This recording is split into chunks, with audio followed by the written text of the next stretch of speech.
রহমান কয়েকদিন আগে কুষ্টিয়ায় গিয়েছিল, সাংবাদিকদের প্রশ্নের জবাবে উনি জানিয়েছেন, হ্যাঁ আমরা বেশি সময় না কম সময় না, কাঙ্ক্ষিত এবং সম্মানজনক একটা সময় দিতে চাই। সংস্কারের জন্য যেহেতু রাষ্ট্রটা এভাবে আমাদের হাতে ছাত্র জনতা তুলে দিয়েছে, সংস্কারের জন্য না কথা বলেন, যারা আছে তারা অন্তত সংস্কার করুক। সংস্কার না করে যদি আবার নির্বাচন দেন দিয়ে দিই তো হয়তো রাতের ভোট হবে। আমার 33 বছর বয়স, আজ পর্যন্ত ভোট কি আমি দিতে পারলাম না পারিনি, কারণ এই 15 বছর তো পারিনি, আর এর আগে তো আমার ভোট হয়নি। তাই কিভাবে যে ভোট দেয় সাদা আমি জানি না, সামনে সেই সুযোগটা তো অন্তত তৈরি করতে দেবেন, নাকি বৌমাকে বলবেন এখন বাচ্চা দাও, তো বাবা কোথায়, ওকে বাবার বাড়ি থেকে হাতে করে নিয়ে আসবে, তাও তো অন্তত নিয়ে আসতেছে হাতে করে। যা প্রথমে যে হংকার দিয়েছিল, আমার মনে হয় সে হংকার এখন কাজে লাগছে। বাংলাদেশকে যদি অশান্ত করতে চান, 7 সিস্টারও অশান্ত হয়ে যাবে। হাত দিয়েছিলেন, কোরআনের পাখির দোয়া ছিল যে আমরা কোরআনের গায়ে সারাই হাত দেয়, পৃথিবীর ইতিহাস দেখেছি। রাশিয়াকে আল্লাহ 12 টুকরা করেছে, আর এ তো একা এমনিতে জঙ্গি ঘুরতে বাঁচে না। যেভাবে আরম্ভ হয়েছে মণিপুর থেকে শুরু করে, আমার মনে হয় কোরআনের পাখির ওই দোয়া অলরেডি কবুল হওয়া আরম্ভ হয়ে গেছে। ওরা পাকিস্তান থেকে বাংলাদেশকে আলাদা করেছিল, তারপরে আমরা বলেছিলাম যে ওরা আমাদের বন্ধু নাকি।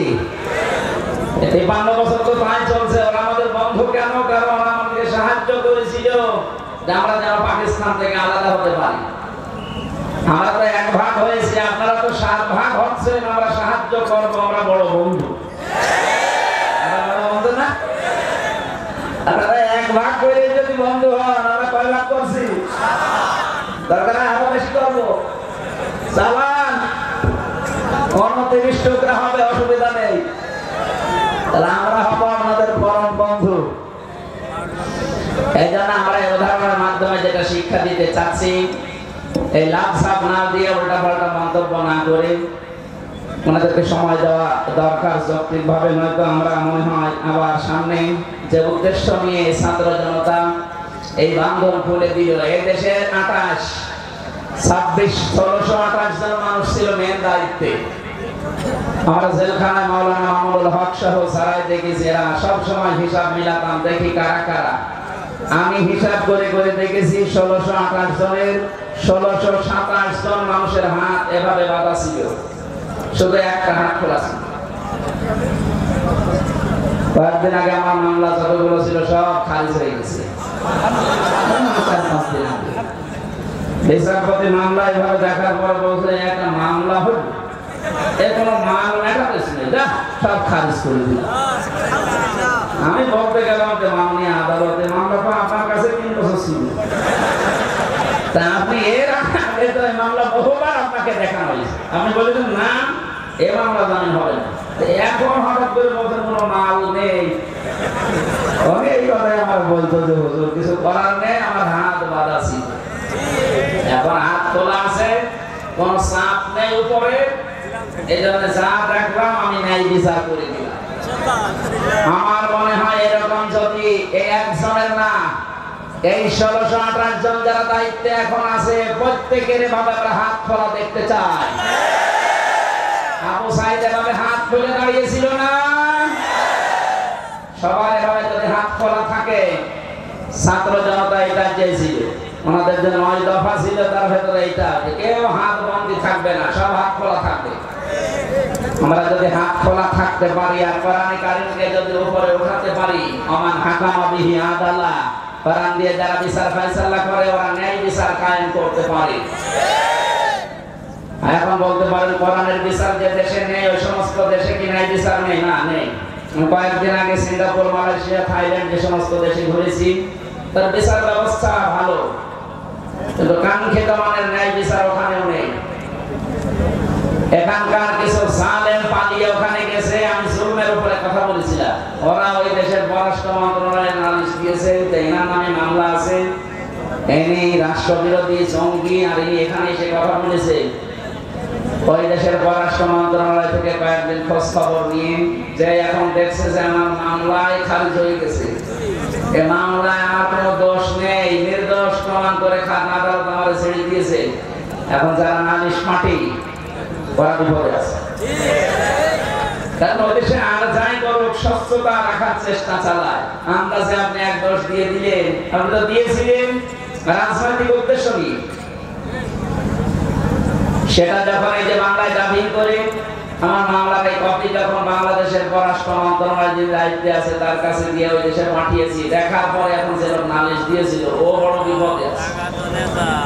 সেই দিন আমাকে খোঁজ খবর কার কাছে পেয়েছে জানি না, অথবা আমার বিরুদ্ধে যেন আর কিছু না বলে, তাহলে আমার আর এই দেশে পালিয়ে থাকা হবে না। আমি এখান থেকে একটা বিষয় জানাতে চাই, যে রেকর্ড হচ্ছে, আমাকে যেমন 3 বছর পরে খারিজ করে দিলেন, কোনো দোষ পাননি, এই জন্যই তো আমাকে মুক্তি দিয়েছেন নাকি বলেন? আমার মতো 1,10,000 মানুষ এখনো জেল খাটতেছে বাংলাদেশে। আমার মনে হয় এর ভেতরে 100 জনের 70 জন কিছু জানে না। আমি যেমন কিছু জানতাম না আন্দাজে, ওরাও জানে, কারণ আমি বেরিয়ে তো দেখেছি ভেতরে। সুতরাং যারা এই কাজ করছে, এই মামলার আয়ু থেকে আমার মামলার আয়ু কাজী মিজান হাটে বাড়ি, এর আগে আমারই ওরা ছাড় বলা লাগতো, এখন মামলা খারিজ হওয়ার পরে আমার উপরে ছাড় বলছে। এই মিজান থেকে শুরু করে ওপরের যে হাত ছিল, যাদের চাপে বিচারপতি রায় দিতে পারে নাই, আমি চাই তাদের 3 বছর এরকম করে আটক রাখা হোক। শুধু আটক না, যে আচরণ করেছিল আমার সাথে আপনাদের সাথে ওইটা করা দরকার, তাহলে দেখ কেমন লাগে। বাসে থাকাকালীন একটা উপন্যাস পড়েছিলাম, এর নাম ছিল দেখ কেমন লাগে। আমার মনে হয় কালামানি করে দেখে আমার ওইটা মনে পড়ছে, দেখ কেমন লাগে। 116 জনের তালিকা করবি কর। এখন জালেমদের তালিকা এভাবে 116 না, 1628 জন জালেমের তালিকা মোড়ে মোড়ে টাঙিয়ে রাখা লাগবে, দেখলেই কুকুরের মতো পিটাতে হবে। এগুলো সমাজের ক্যান্সার। হযরত নূহ দোয়া করেছিলেন, লা তাদার আলাল আরদি মিনাল কাফিরিনা দাজ্জারা, হে আল্লাহ এদের আন্ডা বাচ্চা পর্যন্ত জমিনে না থাকে, আর ওর থেকে যেটা জন্মাবে ওটা আরো বড় হারামি হয়। জালেমের দোষর যে আরো বড় হারামি হয়। কয়েকদিন আগে একটা ভিডিও দেখেননি? আপা ঘাবড়াবেন না, আপনি ঘাবড়ালে আরো নরম হয়ে যায়। কত বড় জালেম, কত পালিয়ে বেঁচেছে, আর এখান থেকে ভয় দেখার সাহস আছে যে আপনি ঘাবড়ালে আমার নরম হয়ে যায়। তারপর একদিন ধরে এমন পিটানো পিটিয়েছে প্রশাসন, নরম হয়ে গেছে। তারা মানিকের তো জিনিস উড়ে গেছে, আর ওর মাজা মাজা সব শেষ। বহু মানুষকে এভাবে কষ্ট দিয়েছে। হয় না কবতুম ফাআকিবু বিমিসলি মা উকিবতুম বি, যতটুকু করেছিলে যত অতটুকু আমরা করি, নিঃশ্বাস ফেলার সময় পাবে না। হাজার হাজার মানুষ এই 17 বছর ঘরে থাকতে পারে না। কি করেছো টের পাচ্ছ? কোন দোষ বলে খুঁজে পায় না, বলে কি করলাম এত যে আমার কুকুরের মতো পালানো লাগলো। ওনার ছেলে আজকে স্ট্যাটাস দিয়েছে একটা, বাংলাদেশের মানুষ এরকম যে আমার মা কুকুরের মতো পালিয়ে গেল, এইটা বলছে, ও লজ্জা আছে।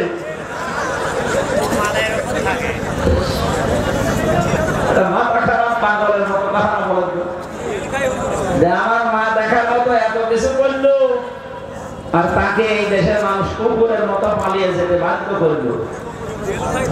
দোষ খুঁজে পান না। আপনার যদি মনে হয় যে আমি কোনো দোষ করিনি, আপনি একা একা একটা শুধু সাতক্ষীরার রাস্তায় 10 জন ছাড়া হেঁটে যান। আমিও হেঁটে যাবো, মাওলানা রবিউল বাসার হেঁটে যাবে, আপনিও হেঁটে যান, তো 3 জনের অবস্থা কার কি হয় দেখবো। চলে আমি কিছু তো করিনি, কিছু করেননি, আয়না ঘরকে ফেরেশতা বানিয়ে জানেন ওটা কি? আমি মাত্র 10 দিন ছিলাম, আর 3 বছর তো ছিলাম আমার ফাঁসির কন্টেন্ট সেলের ভেতরে। সারা বাংলাদেশের 18 কোটি মানুষ আপনাকে মাফ করে দিলেও ব্যারিস্টার আরমানের বউ আপনাকে মাফ করবে। কি করেছেন আপনি খুঁজে পান না, না? অপরাধ যদি না করে থাকবে তো দাড়ি কেটে ফেলবে কেন?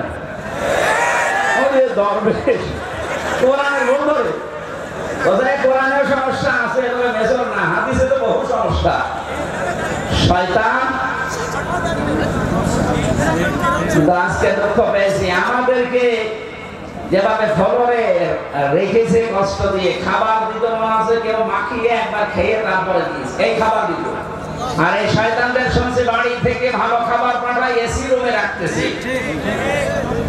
যা করেছেন আলেমদের সাথে অন্তত এতটুকু ওদের সাথে করেন, ওরা যেন টের পায় যে জুলুমের পরিণতি দুনিয়ায় কি হয় আর আখিরাতে কি করবো আল্লাহ জানে। যারা জালেম তাদের দুনিয়া শেষ হয়ে গেছে, আখিরাত আপনাদের নষ্ট হয়ে গেছে। কারণ জালেম যারা, এদের কপালে কোনো হেদায়েত নেই, এরা মারা গেলে আল্লাহ নিজে ওদের বিরুদ্ধে মামলা দেবে। আপনি কথাটা কি খুব ছোট মনে হচ্ছে? কোরআনে কারীম জানিয়েছে ইন্নামাস সাবিলু আলাল্লাযিনা ইয়াযলিমুনান নাস ইলা আখির আয়াত। সূরা সূরা 42 নম্বর আয়াতের প্রথম অংশে আছে আল্লাহ পাক বলেন, অবশ্যই আমি মামলা দায়ের করব এই পৃথিবীর ময়দানে যারা মানুষের উপরে জুলুম করছে করবে। আমি শব্দটা নিয়ে চেষ্টা করেছিলাম, আল্লাহ দেখি কেন করছে করবে দিলেন, খালি করছে দিলেই তো পারতেন। এটা বোঝারে বর্তমান ভবিষ্যৎ, প্রেজেন্ট ফিউচার। কেন তিনি দুইটা কাল দিয়ে শব্দটা বানিয়ে আবার ইয়াজলিমুনাল মুসলিমুনা না দিয়ে ইয়াজলিমুনান নাস দিলেন? বাস্তব যেটা আমার কাছে ধরা পড়েছে, আল্লাহ পাক জানেন বড় বড় জালেমরা বিদায় নিলে অনেকেই আছে এখনো জুলুম করার মন মানসিকতা নিয়ে এগিয়ে যাচ্ছে। 5 তারিখের পর থেকে আজকের 11 তারিখ, 1 মাস 6 দিনে জুলুম হয়নি তা না, অনেক নিরপরাধ মানুষ জুলুমের শিকার হয়েছে। যারা করছে আশা করে আপনারা থামবেন। অত্যাচারিত আপনারা হয়েছেন, আমরা হয়নি। একটা রেকর্ড দেখাতে পারবেন একামতে দিনের কোন দায়িত্বশীল কোন কর্মী সে যেই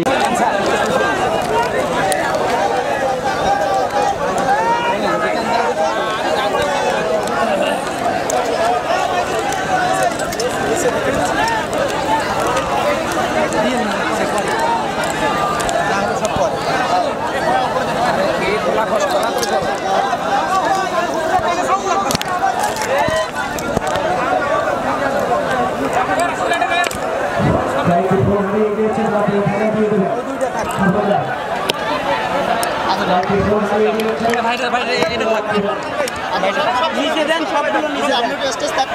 আপনারা